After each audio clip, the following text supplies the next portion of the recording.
अभिनंदन, आभार, आदर, नमस्कार। मैं कुंदन कुमार सिंह महामना एजुकेशन हब के इस वीडियो में आप सभी का स्वागत करता हूं। तो दोस्तों, इस वीडियो के माध्यम से इलाहाबाद विश्वविद्यालय का साल 2020 का एंट्रेंस संबंधित कुछ महत्वपूर्ण गाइडलाइन है जिसको आप सभी एस्पिरेंट्स को जानना बहुत ही जरूरी है। यंग लेडीज एंड जेंटलमैन, इन पूरे गाइडलाइंस को एक एक करके ध्यान से सुनिए और इन पर अमल करने की कोशिश कीजिएगा, क्योंकि ये आपके फ्यूचर का सवाल है। मान लिया जाए किसी तरीके से आप एंट्रेंस एग्जामिनेशन क्रैक भी कर लेते हैं, क्वालिफाई भी हो जाते हैं, और अगर इनमें से कोई भी गलती कर देते हैं तो हो सकता है कि आपको बाद में इसके खामियाजा भुगतना पड़े, आपको परेशानी झेलना पड़े। इसलिए अभी से बिल्कुल फूक फूक कर कदम रखना है। अभी एप्लीकेशन फॉर्म जारी है और अभी बहुत दिनों तक चलेंगे, सिर्फ 10 दिन हुए हैं, लेकिन उससे पहले हमें इसके गाइडलाइन को समझना बहुत जरूरी है, बहुत बारीकी से। चलिए, एडमिशन नोटिफिकेशन सेशन 2020-21 उसका नोटिफिकेशन से लिया गया यह महत्वपूर्ण गाइडलाइन है। ये देखिए, सबसे पहला जो चीज है, ये लिखा गया है कि the applicant must take due care while filling up the form online. The information provided by the applicant in his or her form shall not be changed or altered in any case, and the university will not entertain such requests under any circumstance. The university shall not be liable for any mistake made by the applicant. सबसे पहला और जरूरतमंद भी कि आपको form भरते समय किसी तरीके का कोई भी मिस्टेक नहीं करना है।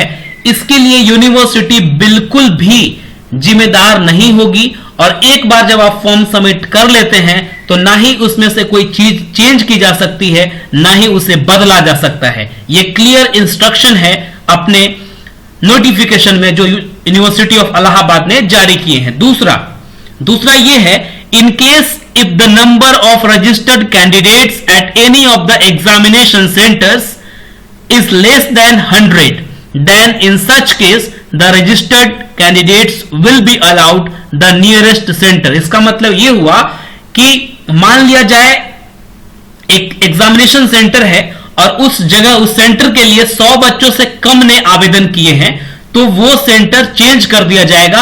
जो नियरेस्ट उसके जगह में होगा, सिटी होगा, कोई टाउन होगा, जहां पर सेंटर का ऑप्शन होगा तो उस जगह शिफ्ट कर दिया जाएगा। मतलब कि एक सेंटर पर 100 बच्चे रजिस्टर करने जरूरी है, मतलब जरूरी इन द सेंस की minimum, that is the minimum number required to have a centre in any part of the country. आप समझ गए होंगे बात को। अगला है, there is no provision of revaluation और स्क्रूटनी। मतलब यह हुआ कि जब आपके रिजल्ट्स डिक्लेयर किए जाते हैं और आपको लगता है कि आप सेटिस्फाइड नहीं है उससे, आपका मार्क्स उससे ज्यादा होने चाहिए था, तो ऐसा कोई प्रोविजन है ही नहीं यूनिवर्सिटी ऑफ इलाहाबाद के कंट्रोलर ऑफ एग्जामिनेशन के पास, जो आपके मार्क्स को दोबारा से कॉपी जांचे और फिर आप तक पहुंचाए।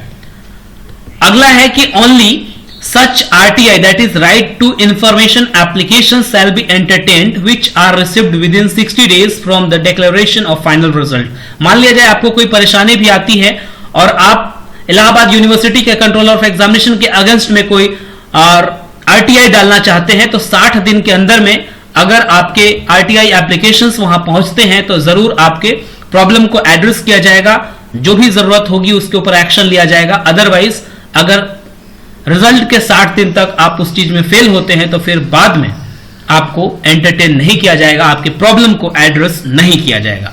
अगला है, each candidate will also have to mention his or her subcategory along with his or her overall category, that is unreserved, scheduled caste, scheduled tribe, economic weaker section or other backward classes.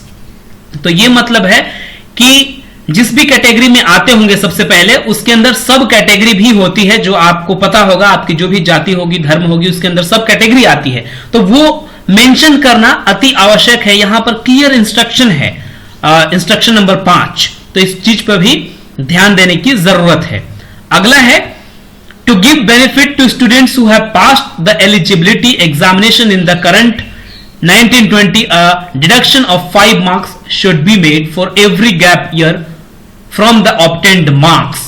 The maximum deduction would be 15%. मतलब अगर कोई विद्यार्थी साल 2020 में 12th पास करता है और वो यूनिवर्सिटी ऑफ इलाहाबाद के लिए अप्लाई करता है तो उसका जितना भी प्राप्तांक होगा एंट्रेंस एग्जामिनेशन में उसमें से कोई भी मार्क्स नहीं काटे जाएंगे। लेकिन जैसे ही आपका गैप होता है, जैसे आपने 12th 2019 में पास किया हो, 2018 में पास किया हो, 2017 में पास किया हो, तो एक एक साल का 5% मार्क्स जो आप प्राप्तांक लाएंगे उसमें से डिडक्ट कर लिया जाएगा, काट लिया जाएगा, माइनस कर दिया जाएगा और मैक्सिमम 15% मार्क्स ही डिडक्ट किया जाएगा। That is the rule. अगला है every candidate will have to declare any disciplinary action और पुलिस एक्शन अगेंस्ट हिम।